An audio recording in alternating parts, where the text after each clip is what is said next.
नमस्कार। आज हम बात करने वाले हैं गुरुवार यानी बृहस्पतिवार से जुड़े दो बहुत ही शक्तिशाली मंत्रों के बारे में। देखिए, ये सिर्फ शब्द नहीं हैं, ये तो आशीर्वाद और समाधान पाने के रास्ते हैं। तो चलिए इस पर थोड़ी गहराई से बात करते हैं। तो सबसे पहला और कह सकते हैं सबसे सीधा सवाल मन में यही आता है कि भाई गुरुवार को आखिर कौन सा मंत्र जपना चाहिए, है ना? ये एक बहुत ही आम सवाल है और इसका जवाब सच पूछिए तो हमारी अपनी ज़रूरतों पर निर्भर करता है। और इसी सवाल के जवाब में ना हमें दो खास रास्ते मिलते हैं। अच्छा, तो जो पहला रास्ता है वो है धन, ज्ञान और समृद्धि पाने का। मतलब ये मंत्र खास तौर पर उन लोगों के लिए है जो अपने जीवन में देव गुरु बृहस्पति की कृपा चाहते हैं। जानते हैं ना, जिन्हें ज्ञान और विवेक का देवता माना जाता है। तो ये मंत्र भौतिक और बौद्धिक दोनों तरह की संपन्नता के लिए है। और वो मंत्र है ओम ऐं श्रीं बृहस्पते नमः। इसे जरा ध्यान से सुनिए। ऐसा माना जाता है कि इसका सही सही उच्चारण करना इसके असर के लिए बहुत जरूरी है। ये मंत्र, जैसा कि नाम से ही जाहिर है, सीधे सीधे देवगुरु बृहस्पति को समर्पित है। तो सवाल ये है कि इस मंत्र के जाप से होता क्या है, फायदे क्या है? देखिए, सबसे पहला तो है बृहस्पति देव की कृपा मिलना। और जब उनकी कृपा मिलती है तो धन, ज्ञान और हर तरफ से मतलब चौतरफा समृद्धि का रास्ता अपने आप खुल जाता है। तो एक तरह से देखें तो ये मंत्र पूरी तरह से ग्रोथ और अबंडेंस पर फोकस्ड है। चलिए अब बात करते हैं दूसरे रास्ते की।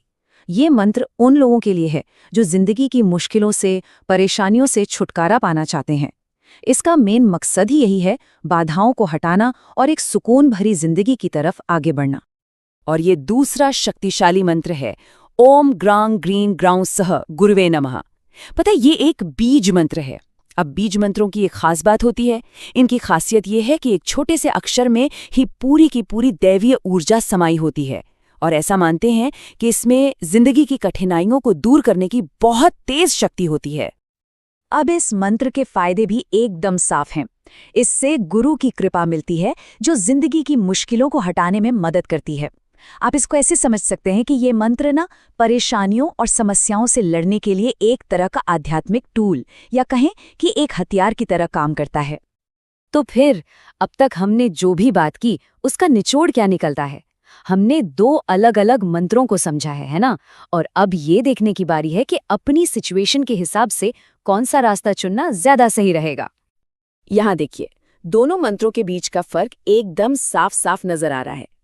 एक तरफ पहला मंत्र है आशीर्वाद पाने के लिए, खास तौर पर धन और ज्ञान के लिए। वहीं दूसरी तरफ दूसरा मंत्र है बाधाओं को दूर करने के लिए, मुश्किलों और परेशानियों से बाहर निकलने के लिए। मतलब दोनों का अपना अपना महत्व और अपना खास मकसद है। तो अगर एक लाइन में कहें तो दो अलग मंत्र और गुरुवार के लिए दो शक्तिशाली रास्ते। ये बात पूरी चर्चा को बहुत अच्छे से समेट देती है।